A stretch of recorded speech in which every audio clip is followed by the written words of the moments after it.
বেতন বৃদ্ধি ও বৈষম্যহীন নবম জাতীয় বেতন স্কেল সর্বনিম্ন 25,000 টাকা প্রদানের দাবি জানিয়েছেন বাংলাদেশ 17-20 গ্রেড সরকারি কর্মচারী সমিতি। 17-20 গ্রেড সরকারি কর্মচারীগণ শনিবার এক সংবাদ সম্মেলনে বৈষম্য নিরসন সহ 5 দফা দাবি বাস্তবায়ন করতে সরকারের প্রতি আহ্বান জানান সমিতির নেতৃবৃন্দরা।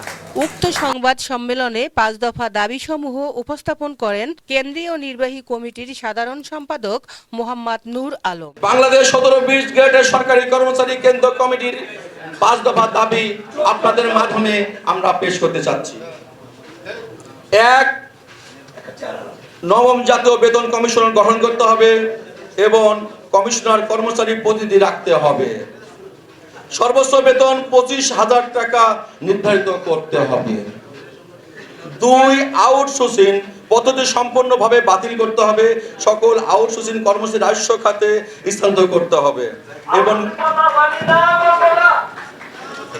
এবং মাননীয় প্রধানমন্ত্রী 2015 সালে ঘোষণা অনুযায়ী সকল কর্মচারী ব্লক পাস বাতিল করতে হবে। সূচিবলের ন্যায় সকল দপ্তর অধিদপ্তর 17-20 গ্রেড কর্মচারী সিলেকশন গ্রেড প্রদান করতে হবে এবং অভিনীত নিয়োগ বিধি চালু করতে হবে। কর্মকর্তা কর্মচারীর প্রতি 5 বছর পর পর উচ্চ গ্রেড প্রদান করতে হবে। 4. পূর্ব ন্যায় শতভাগ পেনশন উত্তোলিত সুযোগ সহ গ্র্যাজুয়েটের হার 1 টাকা স্থানে 500 টাকা নির্ধারিত করতে হবে। 1973 সালে বঙ্গবন্ধু কর্তৃক ঘোষিত বেতন স্কেল 1 হতে 10ম গ্রেডে পুনর্নির্ধারিত করতে হবে।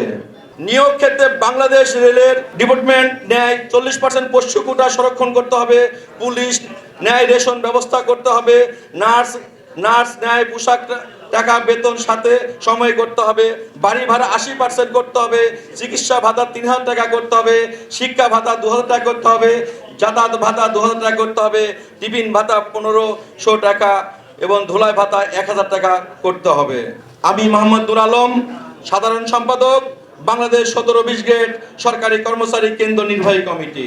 5 দফা দাবি উপস্থাপনের পূর্বে নূর আলম আরো বলেন, আপনাদের মিডিয়া ইলেকট্রনের মাধ্যমে আপনাদের কাছে আমাদের আকুল আবেদন এবং আমাদের এখানে 17-20 সহকর্মী ভাই বোনেরা যারা আছেন, যারা ফেসবুক ব্যবহার করবেন, যারা আপনারা সবাই শেয়ার দিবেন।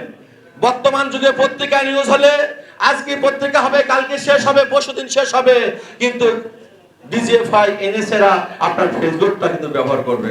আপনাদের সহযোগিতা না থাকে কোনোদিনই সম্ভব হবে না। আমাদের মার কাছে, আমাদের মাননীয় প্রধানমন্ত্রীর কাছে কখনোই দায়িত্বটা পৌঁছাবে না। আমাদের সবাই ঐক্য হতে হবে। ঐক্য যদি না হতে পারি তাহলে আমাদের কোনো পক্ষে সম্ভব হবে না। আজকে 60 টাকার নিচে কোনো আলু নাই, 80 টাকার নিচে কখনো চাউল নাই। আজকে একটা ডাক্তারের কাছে যাবো 1,000 টাকা ভিজিট, তাহলে আপনি কয় টাকা বেতন পাচ্ছেন? ডাক্তার কিভাবে আমরা চিকিৎসা করব? আজকে আমরা যে এর আগে মানববন্ধন করছি জাতীয় প্রেস ক্লাবে, এই 17-20 অভিজ্ঞতায় আমরা আপনাদের মাঝ থেকে, আপনার মিডিয়ার মাঝ থেকে, সবার কাছ থেকে আমরা 5% দিয়েছি, সেটা আমাদের গ্রহণযোগ্য নয়। আমরা পাইলাম 1,000 টাকা, আমাদের প্রথম শ্রেণীর, দ্বিতীয় শ্রেণীর 6 গ্রেডের অফিসাররা পাইলো তারা 3,000 টাকা। আমাদের কোনো পার্থক্য হলো না।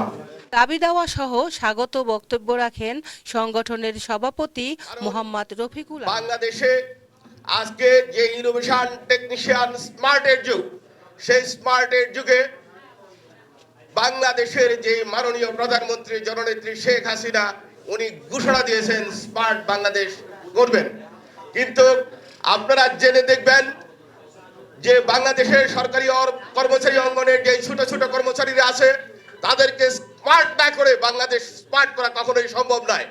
সুতরাং আমি মাননীয় প্রধানমন্ত্রীর কাছে অত্যন্ত দৃঢ়তার সাথে ব্যক্ত করতে চাই, আজকে গণমাধ্যমের সামনে আমি উপস্থাপন করতে চাই যে আসুন আমাদেরকে আগে স্মার্ট করুন। আমাদেরকে স্মার্ট করলে বাংলাদেশ স্মার্ট বিনির্মাণে অত্যন্ত সহজ হবে।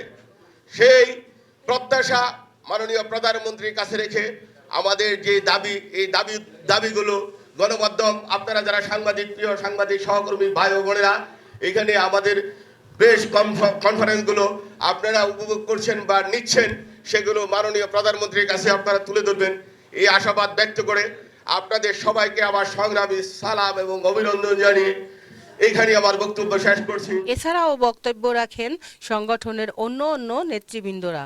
18ই মে 2024 জাতীয় প্রেস ক্লাবে এ সংবাদ সম্মেলন অনুষ্ঠিত হয়।